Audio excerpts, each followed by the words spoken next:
Ayan, nandito naman tayo ngayon sa mga beds. Yung mga kasangkapan nandoon. Ito naman, mga beds at mga cabinets naman itong mga napuntahan namin. So, kung naghahanap kayo ng medyo murang bed, murang cabinet, yan. Pwede nyong pwede nyong tawaran. Yan. Pwede kayong magpa-discount. Minsan yung 20 KD, binibigay nila ng 5 KD. Minsan yung mga 15 KD. Pwede nyong tawaran kung magaling kayong tumawad. Ayan, yung sofa. Ganda sana to sa Pinas, oh. Mga magagandang bahay sa Pinas. Kasi mura. Mayroon pang ganito. Yan. May tables. May dining table.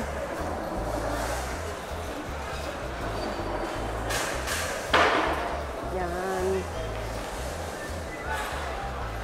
Pwede niyong tawaran yung mga yan. Yan.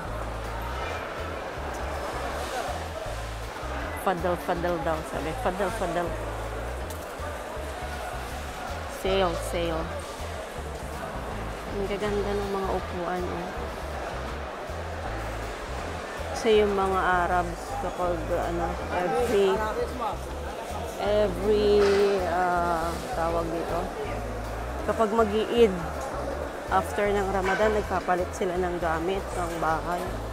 So yung mga pinagpalitan nilang gamit na pupunta dito sa Haraj. Yan.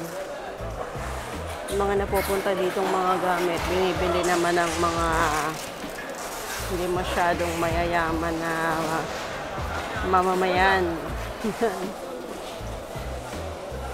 Pero mga bago pa. Medyo, yung iba may gas-gas lang ng konti, pero pwede pa naman gamitin. Yung mga naka-partition ito, ganyan. Siguro mga 5 KD, 7 KD yung mga yan. Yung mga tables. Yan, may mga sofa.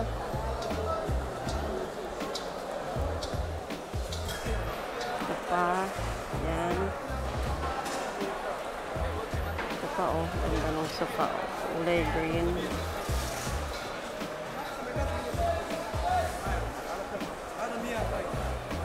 Pambihira. Yan. Mga coffee table. Yan. Pwede kayong humanap ng papahulaan dito sa Pinoy Henyo. Sa dami ng gamit. Ito mga use na din to. Yung iba mga sira na. Pero yung iba fuse lang nung socket. Yung sira itinatapo na nila, eh. Pwede naman palitan yung fuse ng socket, eh. Ay, tama ba? Yung pinakasaksakan. Yung iba sira lang yung fuse kasi yung mga saksakan dito. Yung mga pangsaksak. Mga pangsaksak katulad nito, yung iba fuse lang yung sira, tapos hindi nila pinapalitan. Tinatapon na nila. Kahit matino pa yung gamit. Pag ayaw na umandar, tinatapon na. Pero, papalitan lang naman yung fuse, okay na ulit. Hindi nila ginagawa. Kasi, hindi ako makapag-video kasi may mga nakaabaya. May mga nakatakip. Yan, may mga panglaro din dito. Ito ano to? Tennis table.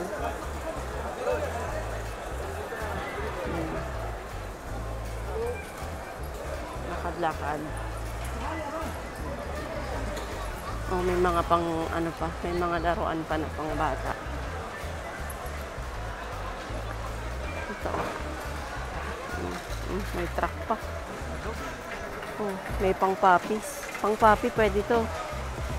Pag nanganak yung puppy natin, yung si ano, pag nanganak si Summer, oh, ayan, may laruan pa, oh. Ang kukulit, di ba? Oh, may tent pa. Pwede.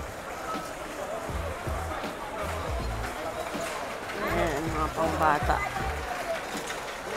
May pang-exercise pa doon, oh. May rollerblades pa. May pang-Manny Pacquiao pa. Ayan, mga car seat. Ito, oh, yung mga may babies dyan. Hindi na kayong bumili ng bago kasi sobrang mahal. Mga microwave. Ito na lang kayo kung bumili. Wheelchairs. Sa Pinas, wheelchair.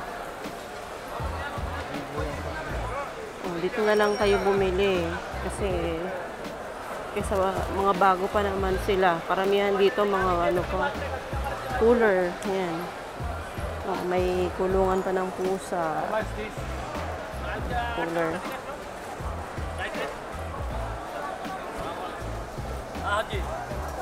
Microwaves. Oh, 5 KD daw yung cooler. Half KD?